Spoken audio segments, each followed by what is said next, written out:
Sweden is a Nordic country located in Northern Europe. The capital and largest city is Stockholm. The country has an area of 450,295 square kilometers. Sweden is the largest country in Northern Europe and the fifth largest country in Europe. The population of Sweden is estimated at 10 million. Swedish krona is the official currency of Sweden.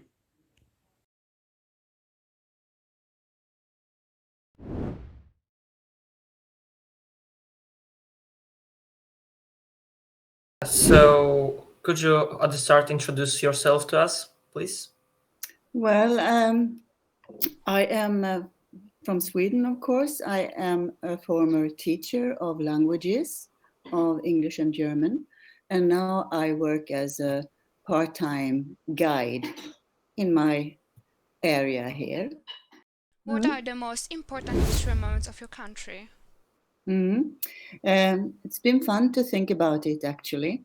Of course, 1523, we got, well, it is the year we say Sweden got to be Sweden. We were formed into one country, and we had our king and succession, and we've had that since then, kings and queens then in an order. So 1523, and the name of the king to be was Gustav Vasa. Otherwise, Sweden is known for democracy, I think, and that has grown during a long time.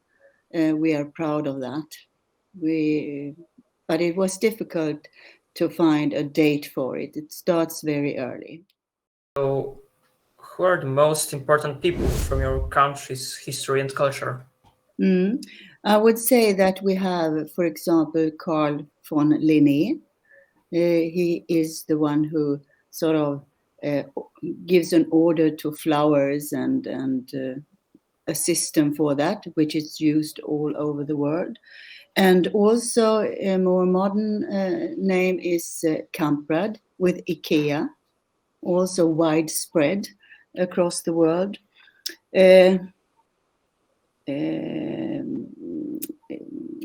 Otherwise, I don't know, Astrid Lindgren, literature.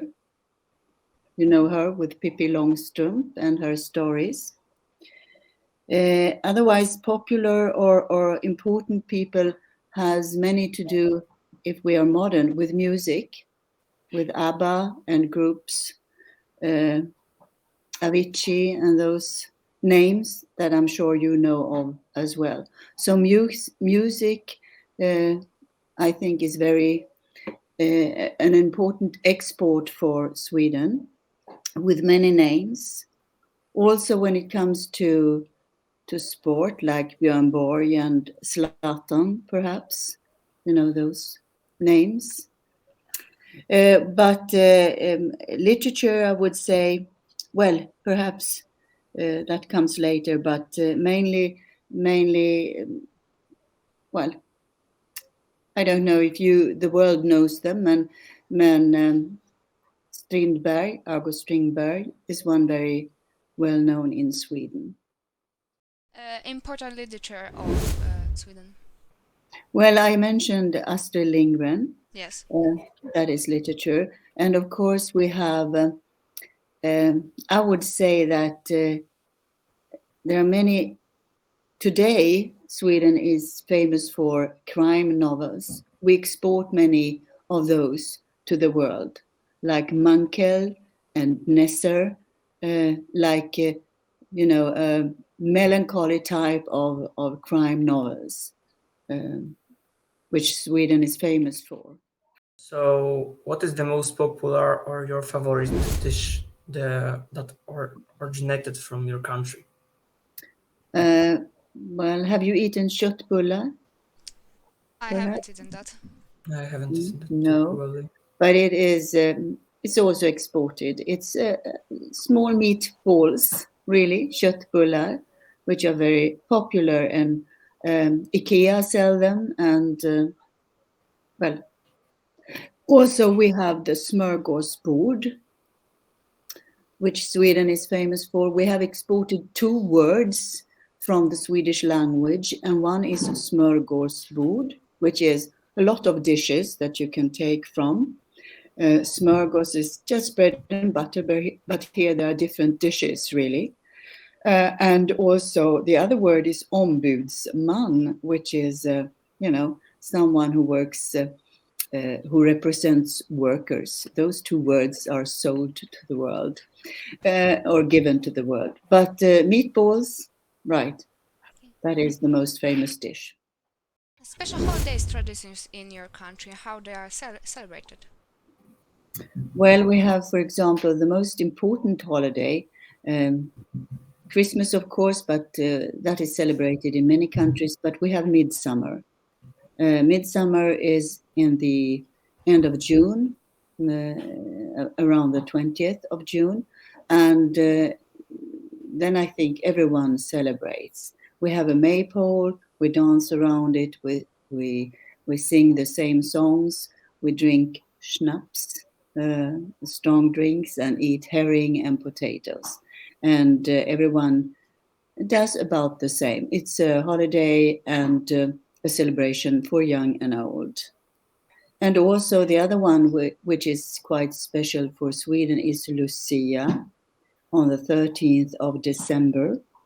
Of course, I should mention as a famous person from Sweden is Alfred Nobel, because the Nobel Prize is given out on the 10th of December.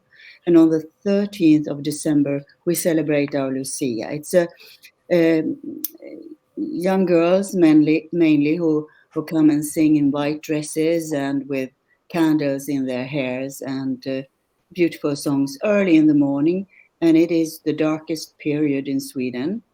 So I know that the Nobel Prize winners have been rather scared when there is a knock on the door in the hotel rooms, and in comes a lady with candles in her hair if they don't know about it before. But she comes with bread and so, and she sings. She has other girls and also boys as dressed up or so, and they sing.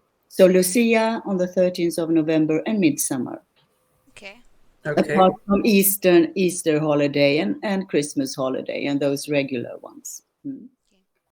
Okay. So could you give us some fun facts about that you know about your country?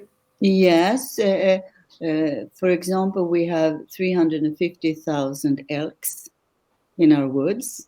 People like to see one of those big animals.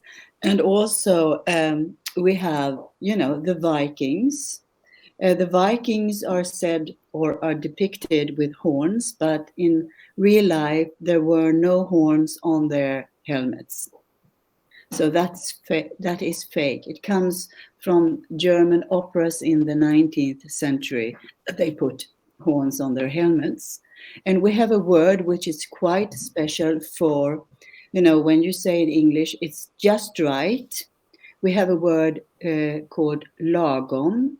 And lag is team, and is around. And it's also from the Vikings. They had a jug of beer, and they sent it around the table, and you could just drink enough to get, not too much, because it wouldn't last or wouldn't be enough for everyone.